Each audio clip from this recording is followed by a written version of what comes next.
Hey, I'm Mr. Roguery, and in this video I'm going to be covering Herbalism in the War Within. So whether you need tips and tricks, roots, or professional knowledge, I've got you covered. So grab your Sky Golem, and let's get started. With every expansion we get brand new herbs, and the War Within is no different. We've got 5 new herbs, we've got 1 common herb, and 4 uncommon herbs. The common herb is Mica Bloom, and the 4 uncommon herbs are Arathor's Spear, Orbinid, Lure Drop, and Blessing Blossom. One of the really nice things with the War Within is these herbs can be found in all zones, so you don't have to go to a specific zone to farm a specific herb.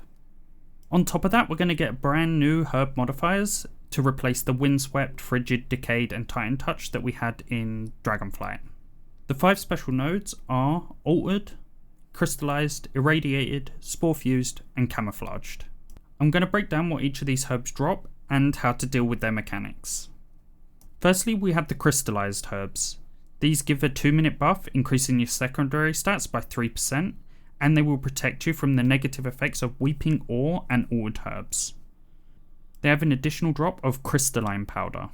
Altered herbs are by far the rarest node. Whenever you gather this herb, you'll be inflicted with horrific poison for 1 minute.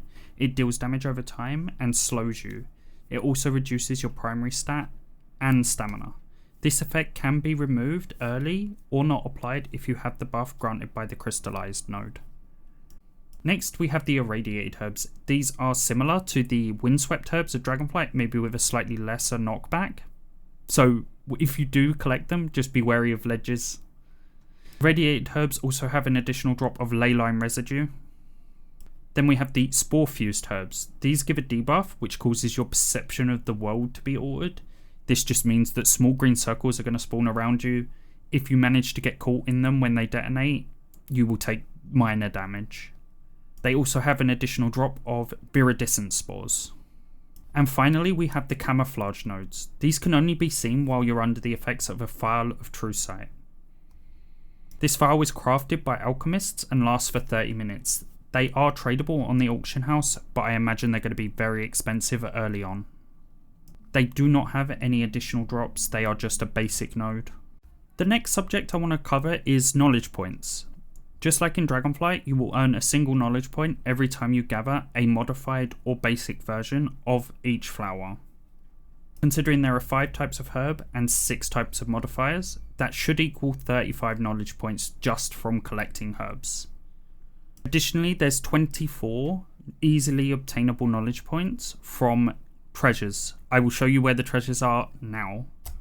The first treasure is the Dornogal gardening scythe. This is a scythe propped up against a tree in the north of Dornogal.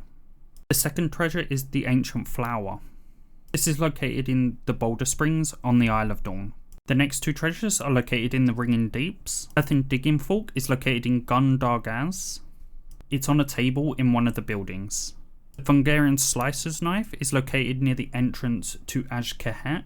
It's very small and easy to miss, so keep your eyes peeled. The next 2 treasures are in Hallowfall. We have the Arathi garden trowel, which is located just south of Mereldar in the farms. And the Arathi herb pruner, this is located in the veneration grounds. It's near the plants, you can't miss it. The next 2 treasures are located in the north of the City of Threads. This is the big city in the south of Ajkehet. The Tunneler's Shovel is on a table surrounded by Fungarians. And finally, the Web-Entangled Lotus. This is a plant on the ground. To make this easier, I've included waypoints for all of these on the screen and in the description. I'm not going to make any suggestions in where you should actually spend your points. I will, however, make a suggestion on which order you should unlock the specializations. At level 25 Herbalism, I would recommend unlocking the Botany tree. Just by unlocking this, you will gain Vigor every time you gather a herb. It's great, it keeps you in the air.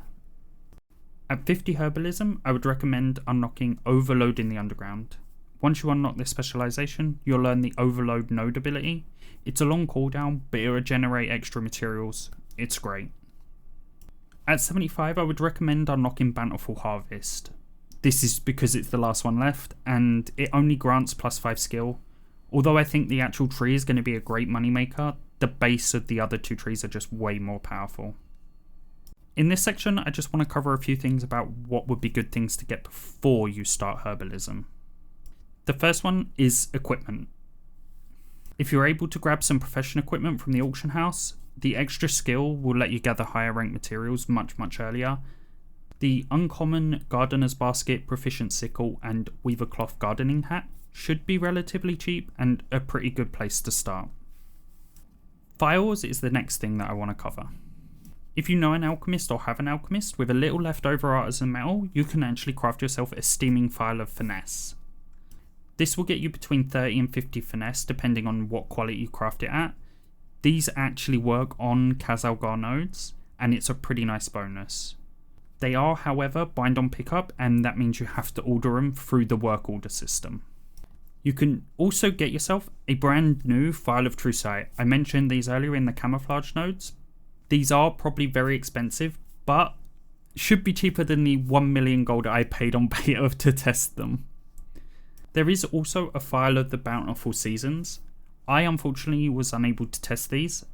They grant a large amount of finesse during the summer. I'm not sure how this summer-winter thing works on them, so we'd just have to wait and see.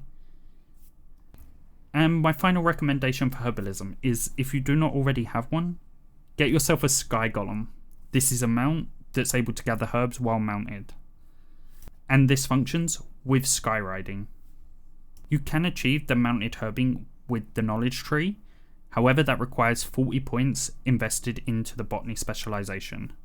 It is possible that it's unintended that you can use the Sky Golem, so be wary when you do purchase it. Don't come crying to me if they nerf it and you bought it based on what I said. So, how do you actually level herbalism in the War Within? First, you're going to want to visit Akdan in the south of Dornogal to pick up the herbalism skill. You will be sent to Dornogal within the first 10 or so quests, so there's no specific reason to go here and seek him out ahead of time.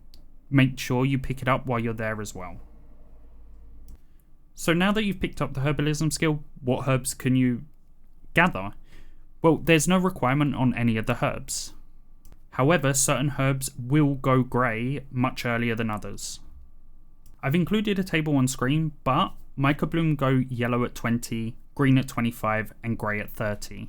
The uncommon herbs, Arathi Spear, Orbinid, Lure Drop, and Blessing Blossom, will go yellow at 40, green at 45, and grey at 50.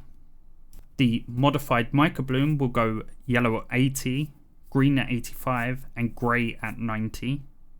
And the modified Arathi Spear, Orbinid, Lure Drop, and Blessing Blossom will stay orange for the whole way to 100. As modified nodes are highlighted differently on the minimap, make sure you prioritize those over normal nodes when you're leveling and just in general.